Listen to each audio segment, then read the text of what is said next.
তো বন্ধুরা দেখো, কড়াইটা তো আমি বসিয়ে দিয়ে গেছিলাম, আর এই যে পাঁপড়গুলো আমি রোদে দিয়েছি ট্রের মধ্যে করে, অল্প করে নিয়েছি, কারণ শুধু মেয়ে খাবে পাঁপড় ভাজা, সে বলেছে রোদে পাঁপড় ভাজা করবো। তো এই যে বসলাম আর কড়াইটাকে মুছে নিচ্ছি, যেহেতু এতক্ষণ ধরে খোলা জায়গায় ছিল।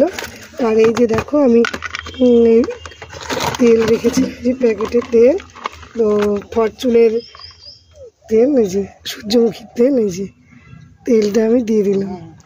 বেশি তেল দেব না, অল্প পাঁপড় যেহেতু। তো হচ্ছে তেলটা দেওয়ার পরে তো তেলটা দিয়ে রেখে দিলাম। আমি কিছুক্ষণ বাদে আবার তোমাদেরকে এসে, তেলটা গরম হোক আর আমি এসে তোমাদেরকে পাঁপড় ভাজা করে। তো বন্ধুরা এই যে তেল আমি দিয়ে গিয়েছিলাম, তো এই যে বন্ধুরা রোদের তাপে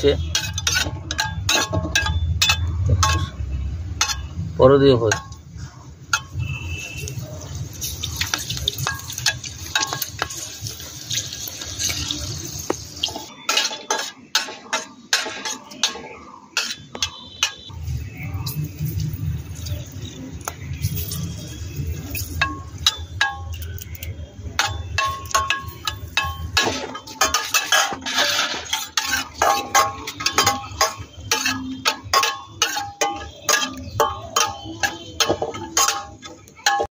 তো বন্ধুরা রোদের তাপে আমি এই যে পাঁপড় ভাজা করলাম, দেখো। তো খুব বেশি না ফুললেও তো ফুলেছে, তো এত একটু তাকানো যাচ্ছে না, এইগুলোই খাওয়া হবে। তো এই যে খেয়ে দেখাচ্ছি একটা।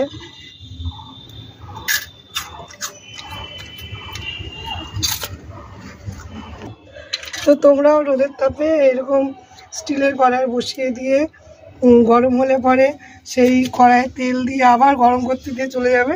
তারপরে পাঁপড়টা রোদে দিয়েছিলাম গরম হওয়ার জন্য, তার পাঁপড়টা দিয়ে এই যে ভেজে তুলে নিয়েছি। আর এখন আমরা পাঁপড় ভাজা খাবো। আমি উঠলাম, প্রচণ্ড রোদ্দুর, আর পাচ্ছি না থাকতে, অনেকক্ষণ থাকলাম।